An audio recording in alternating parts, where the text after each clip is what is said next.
江水弯弯，春风短。Olá meus amigos, muito boa tarde a todos. Vamos continuar hoje com mais episódios e por vezes eu próprio tenho dúvidas o que é que vos vou dizer, que há um conjunto tão grande de temas, por vezes é difícil, por vezes há alguns aspectos ocasionais que me fazem escolher os temas e aquilo que vos vou dizer. E neste caso concreto aconteceu isso. Há muito tempo que eu, portanto, não via um filme sobre o Wushu, sobre o Céu de Kung Fu chinês, que eram os filmes que eu aprecio e que têm sempre uma mensagem diferente sobre a velha China, têm sempre um conjunto de aspectos culturais que ressaltam desses filmes, que é preciso nós, portanto, extrairmos sobre isso. Eu fui um praticante em tempos, na minha juventude,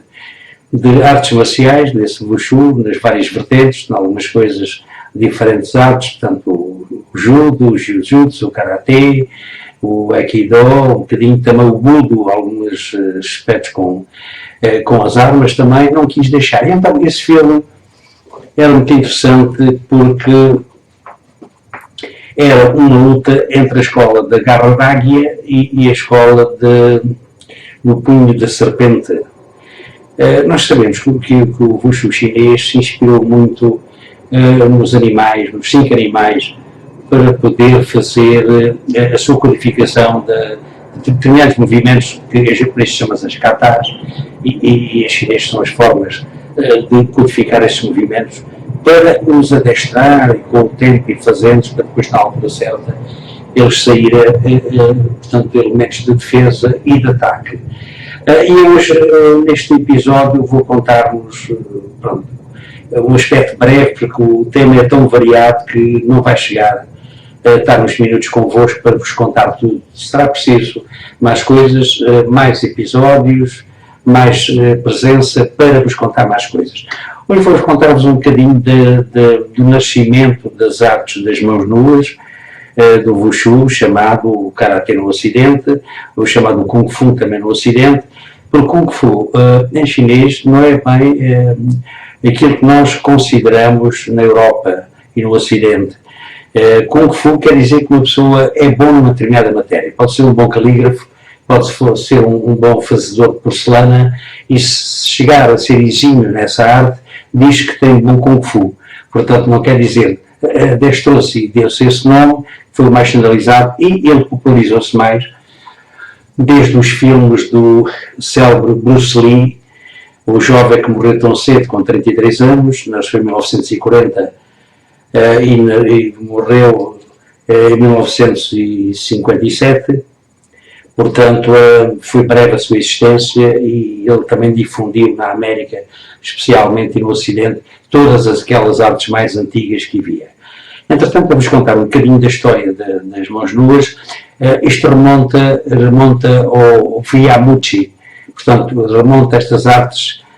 às práticas indianas. Portanto, digamos que a luta de mãos nuas nasceu na Índia durante a presença de Radiva e foi mais tarde Bodhidharma, o 28º patriarca do budismo, que difundiu isto mais e codificou estes movimentos no célebre mosteiro Shaolin. Portanto, Bodhidharma veio da Índia e passou pelo mosteiro Shaolin, pela China, itinerante, e viu que os monges chineses se batiam muito em gestículas oratórias e em estudos com uma inércia corporal muito acentuada,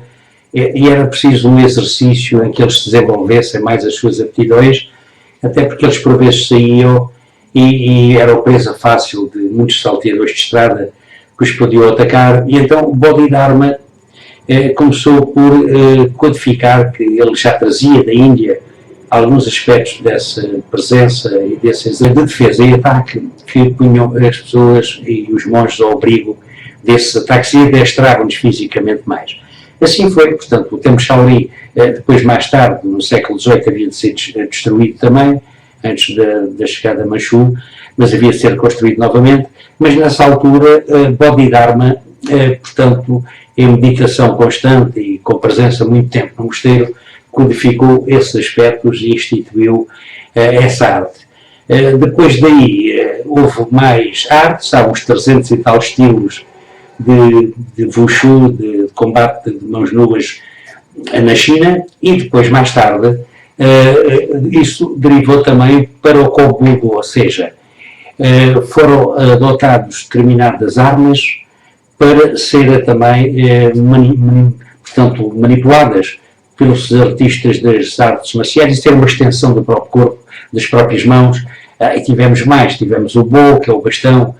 que foi muito desenvolvido e que as mulheres especialmente escolheram como arma principal. Temos depois o Nunchaku, também na ilha de Okinawa, quando as armas foram proibidas pelos japoneses, que são dois pedaços de madeira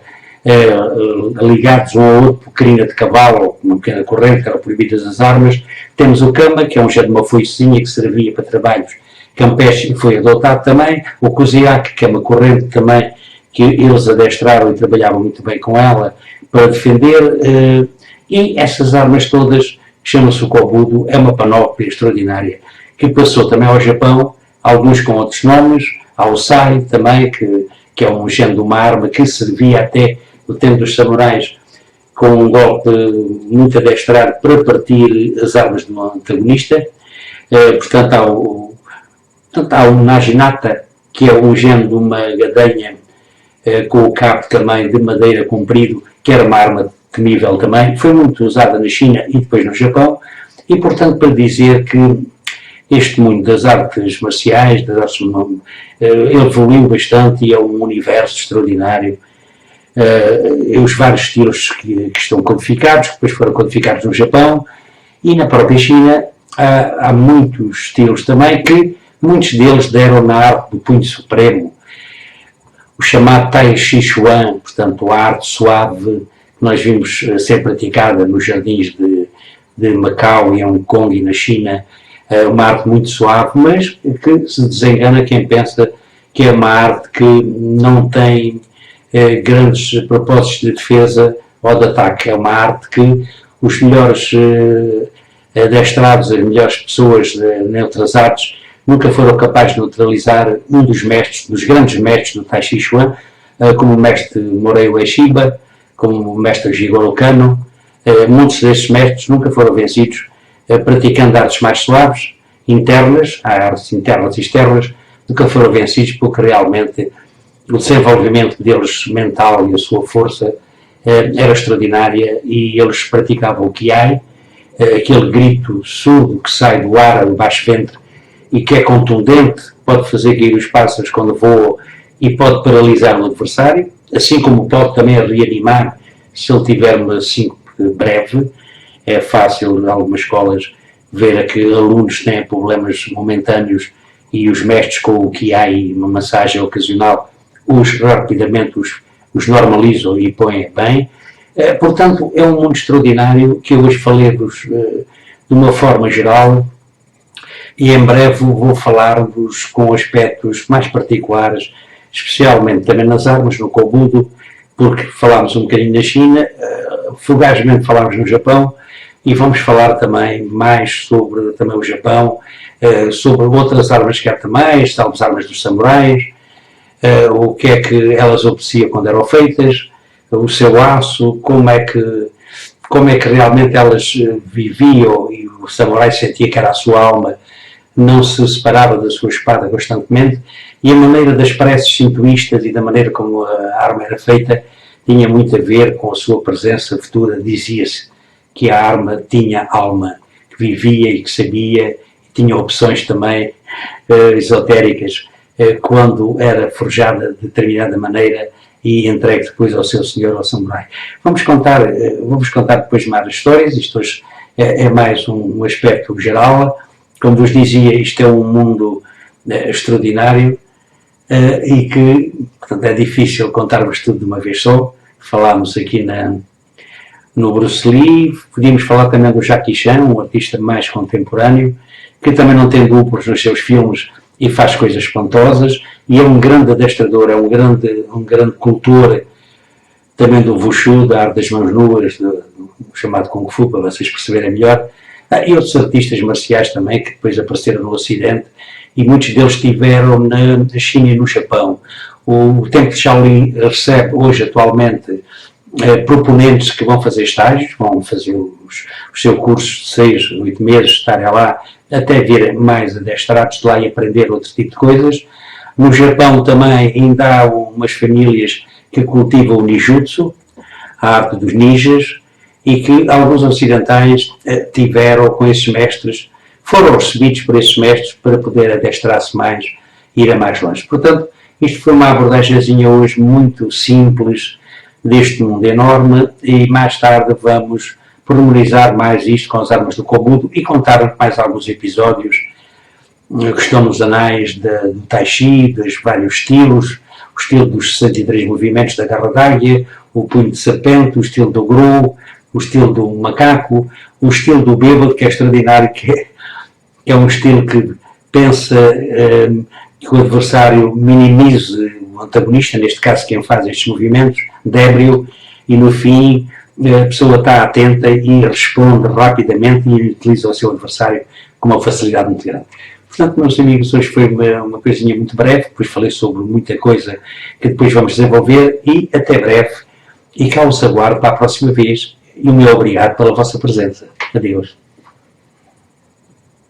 Uma série de exercícios